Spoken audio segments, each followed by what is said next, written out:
When your heart is broken, your mind is at war. And in that war, you must choose your weapons carefully. This is not the time for sentimentality. This is not the time to drown in stories of betrayal or loss. This is the moment to rebuild with the mind of a ruthless strategist. A strategist does not linger in illusions. They see things as they are, not as they wished them to be. Stop rehearsing the fantasy of what could have been. That fantasy is the enemy. The truth is simpler. What stands, stands. What falls, falls. And you are still here. A strategist knows that power is not in the loudness of rage, but in the precision of clarity. Do not confuse chaos for passion. Chaos is cheap. Passion has direction. You do not need to shout to be strong. You need to see clearly, coldly, completely where you stand and where you want to move. Rebuilding yourself is not about hardening into stone. It is about mastering when to be soft, and when softness becomes sabotage. Vulnerability is not weakness. It is a tactic. Reveal yourself where it matters with those who can hold you. With others, stay silent. Silence, too, is strategy. Ask yourself not why did this happen to me, but how did I let this pattern play? Strategists don't drown in why. They track the map, the repeat, the trigger, the cycle, and then they cut it surgically, ruthlessly. And finally, choose. Do not chase. Chasing is for those who are lost. Choosing is for those who know their worth. Position yourself as someone others must earn. If they cannot rise to meet you, they do not belong in your kingdom. So rebuild yourself not with nostalgia, not with self-pity, but with the vision of one who knows. Love is not found, it is built. Respect is not begged for, it is commanded. And power in relationships is not domination, it is clarity. Rebuild. Strategize. Choose. That is how you rise. You do not rebuild in your body first. You rebuild in your mind.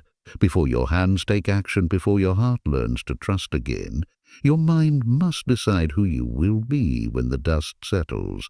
This is where the ruthless strategist emerges. Not in sentiment, not in self-pity, but in the disciplined choice to see clearly, to think deliberately, to move with precision. The strategist understands that pain is information. What you call heartbreak, they call data. Every silence, every betrayal, every withdrawal, it is material for building a map. Instead of collapsing under the weight of disappointment, they step back and study the terrain. Where did I give too much ground? Where did I mistake fantasy for fact? Where did I negotiate away my power in exchange for the illusion of belonging? This rebuilding does not mean hardening into someone unrecognizable. It means sharpening. Softness, after all, is not the enemy. It is when softness lacks boundaries that it becomes sabotage. To rebuild with a strategist's mind is to know when to reveal yourself and when silence will serve you better than explanation. It is to see patterns, not stories, to cut the cycle, not romanticize the chaos. Clarity is your sharpest weapon. Chaos will tempt you because it feels like passion, but it is clarity that sets you free. When you are clear, you no longer chase. You no longer beg. You choose. You position yourself as the one to be met, not the one left waiting. Rebuilding begins in your mind because that is where you decide whether you will live in reaction or whether you will design the life and the love that you claim. Illusion is the most seductive prison, and most people live in it willingly. They cling to the story of what could have been, replaying the highlight reel of moments that feel like proof of love, while ignoring the evidence that was right in front of them. To detach from illusion is to break the contract you signed with your own fantasies. It is to confront reality without anesthesia. Illusion whispers that love will fix itself if you wait long enough. Reality shows you patterns that repeat until you decide to break them. Illusion tells you the person you love is almost who you need them to be. Reality asks why you keep accepting fragments instead of the whole. Illusion says sacrifice will earn devotion. Reality demands boundaries, because without them there is only erosion. A ruthless strategist knows that illusions are the most dangerous enemies, not because they betray you, but because you betray yourself to keep them alive. You will explain away disrespect, disguise neglect as busyness, call manipulation a misunderstanding. This is not loyalty. This is self-abandonment dressed as patience. Detaching from illusions does not mean abandoning hope. It means separating hope from delusion. It means seeing the person in front of you as they are, not as your longing wishes them to be. When you release the illusion, you regain the power to choose. You stop pleading for scraps because you finally realize the banquet is yours to set. Illusions keep you bound to the past. Reality positions you for the future. The strategist chooses reality every time because in reality you can move, you can cut, you can design. Illusion only asks you to wait, and waiting is how power dies. Vulnerability without strategy is exposure, but vulnerability with precision is power. To reveal yourself to anyone at any time in any way is not bravery. It is recklessness. The strategist understands that what you show and when you show it determines whether your openness becomes intimacy or ammunition. Most people confuse vulnerability with spilling everything, as if honesty is owed simply because someone asks. But not everyone has earned the right to witness your rawness. To hand over your inner world carelessly is to give away leverage to someone who may not know how to hold it, or worse, may weaponize it against you. The strategist does not close off. They curate. They choose the moments when disclosure deepens connection and when restraint maintains strength. There is no power in being untouchable, just as there is no strength in being perpetually exposed. The power lies in balance. To cry in the arms of someone who has proven loyalty is not weakness. It is trust placed wisely. To cry in front of someone who thrives on your collapse is not vulnerability. It is surrender. Knowing the difference is the mark of strategy. Strategic vulnerability is not about manipulation. It is about discernment. You are not hiding yourself.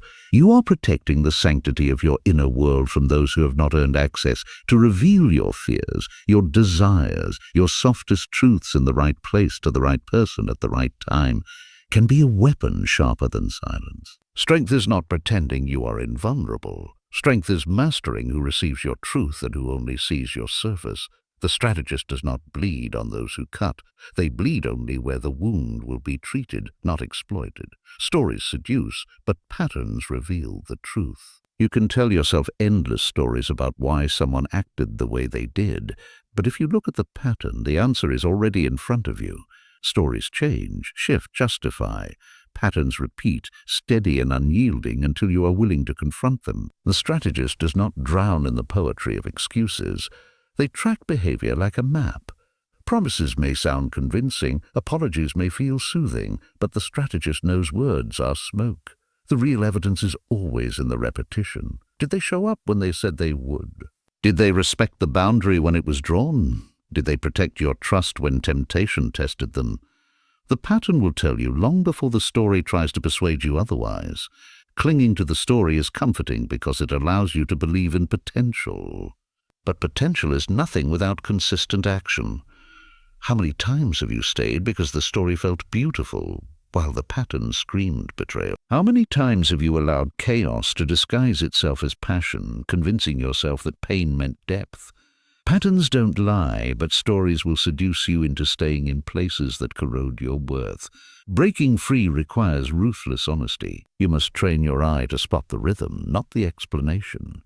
You must be willing to ask, is this who they are, or is this who I keep hoping they will become? And once you see the pattern, you must decide whether to keep dancing to it or to cut the music altogether. The strategist studies the repetition, not the rhetoric, because stories can be manipulated, but patterns always confess.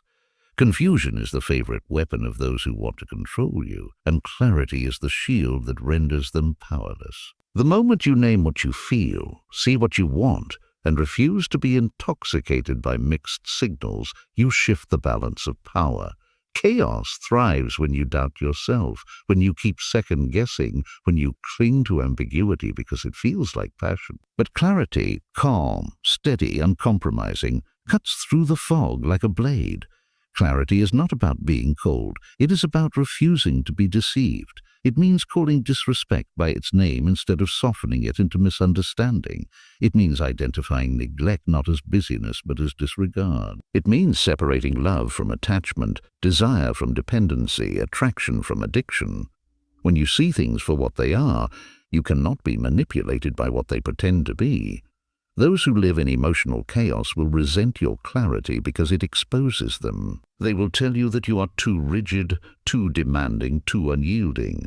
But that is because they cannot sway you anymore with half-truths and contradictions. The strategist does not bend to confusion. They command precision.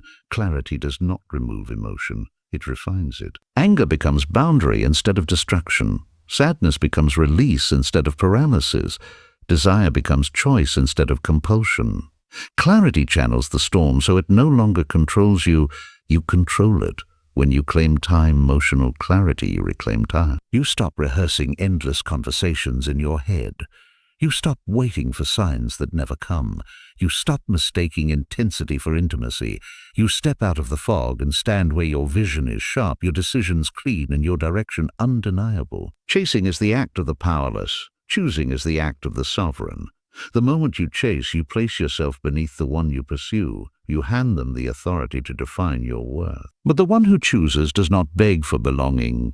They decide where their energy, their love, and their loyalty will be placed. The strategist knows that chasing is hunger disguised as devotion. It looks like persistence, but it reeks of desperation. It is the endless text, the over-explained apology, the willingness to settle for crumbs while calling it a feast. It is moving towards someone who consistently moves away. Refusing to admit that distance is an answer in itself. To chase is to negotiate against yourself. To choose is entirely different. To choose is to stand still, grounded in clarity, and let others reveal if they are capable of meeting you. It is to recognize your value and understand that not everyone qualifies for access to it. Choosing is not arrogance. It is discernment. It is the refusal to be everywhere with everyone for everything. It is the discipline of investing where there is reciprocity, not just desire. Those who are addicted to being chased will resist your stance. They will accuse you of being cold, distant, unreachable. But what they fear is not your distance, it is your independence. They fear a person who no longer collapses at the hint of attention. The strategist positions themselves as the prize, not the pursuer. They understand that the one who chases is always led, and the one who chooses is always leading. When you choose, you create the conditions for respect, alignment, and devotion. When you chase, you abandon yourself in pursuit of someone else.